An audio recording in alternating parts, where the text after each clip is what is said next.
താങ്കൾ സഹകരണ മന്ത്രി ആയിരിക്കുന്ന സമയത്തല്ലേ കേരള ബാങ്ക് എന്ന് പറയുന്ന ഒരു സംഭവമായിട്ട്? അതെ, സഹകരണ മന്ത്രിയായിരിക്കുന്ന കാലത്താണ് കേരള ബാങ്കിൻ്റെ രൂപീകരണം നടക്കുന്നത്.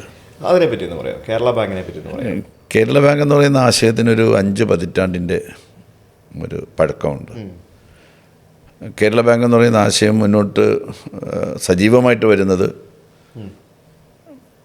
ഇന്നത്തെ കേരളത്തിൻ്റെ മുഖ്യമന്ത്രി കേരള സ്റ്റേറ്റ് കോഓപ്പറേറ്റീവ് ബാങ്കിൻ്റെ പ്രസിഡൻ്റായിട്ട് പ്രവർത്തിച്ചൊരു കാലത്താണ്.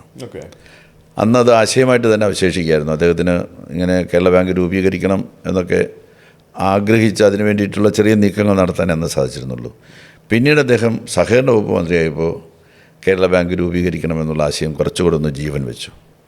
പക്ഷേ അന്നും അത് നടപ്പിലാക്കാൻ സാധിച്ചില്ല. കാരണം എന്താ വെച്ചാൽ ഒരു ജില്ലാ ബാങ്കുകൾ എന്ന് പറയുന്നതായിട്ടുള്ള ഒരു ഒരു ഒരു ഒരു ഘടകം അതിനുണ്ട്. 3 തട്ട് ഉണ്ട്. ഒന്ന് കേരള ബാങ്ക്, അല്ലെങ്കിൽ കേരള സ്റ്റേറ്റ് കോഓപ്പറേറ്റീവ് ബാങ്ക്, തൊട്ട് താഴെ ഡിസ്ട്രിക്ട് കോഓപ്പറേറ്റീവ് ബാങ്കുകൾ, അതിന് താഴെ പ്രാഥമിക ബാങ്കുകൾ. ഈ ഡിസ്ട്രിക്ട് കോഓപ്പറേറ്റീവ് ബാങ്കുകൾ എന്ന് പറയുന്ന അത് ഭരിക്കുന്നത് പ്രധാനപ്പെട്ട പൊളിറ്റിക്കൽ പാർട്ടീസിൻ്റെ ഒരു ജില്ലാതല ലീഡർഷിപ്പായിരിക്കും. അപ്പോൾ അവരുടെ വലിയ പ്രഷറൊക്കെ വരും. ഇത് പിരിച്ചുവിട്ടാലല്ലേ ഇതിനെ സംയോജിപ്പിച്ച് കേരള ബാങ്ക് ഉണ്ടാക്കാൻ വേണ്ടി പറ്റുള്ളൂ. അത് പിരിച്ചു വിട്ടാൽ ഒരുപാട് പേര് അതിൻ്റെ ഒരു നേതൃത്വത്തിലൊക്കെ നിന്ന് പ്രവർത്തിക്കുന്നുണ്ടല്ലോ. അങ്ങനെയുള്ള ചില പ്രശ്നങ്ങൾ വന്ന് അന്ന് നടപ്പിലാക്കാൻ സാധിച്ചില്ല. അത് യഥാർത്ഥത്തിൽ നടപ്പിലാകുന്നത് ഞാൻ സഹകരണ വകുപ്പ് കൈകാര്യം ചെയ്യാൻ തുടങ്ങിയപ്പോൾ ആ പഴയ സംഗതി, അദ്ദേഹത്തിൻ്റെ ആശയം അത് നടപ്പിലാക്കണം എന്നുള്ള ആലോചനയാണ് കേരള ബാങ്കിൻ്റെ രൂപീകരണത്തിലേക്ക് നയിച്ചത്. ഒരുപാട് തടസ്സങ്ങളുണ്ടായി. ഒരുപാട് തടസ്സങ്ങളെന്ന് പറഞ്ഞാൽ ഇതിന് റിസർവ് ബാങ്കിൻ്റെ അനുമതി, നബാർഡിൻ്റെ പിന്തുണ, ഒരുപാട് ടെക്നിക്കൽ പ്രോബ്ലംസ് ക്രിയേറ്റ് ചെയ്തു.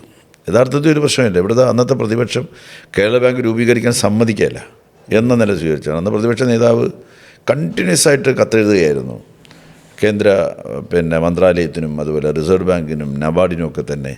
ഈ നബാർഡിനൊക്കെ അല്ലെങ്കിൽ റിസർവ് ബാങ്കിനെല്ലാം പ്രതിപക്ഷ നേതാവിനെ പോലുള്ള ആളൊരു കത്തെഴുതിയാൽ ആ കത്തിൻ്റെ മറുപടി അല്ലെങ്കിൽ ആ കത്ത് ക്ലിയർ ചെയ്യുന്നത് വരെ പിന്നെ മുന്നോട്ട് പോകാൻ പറ്റുകയില്ല.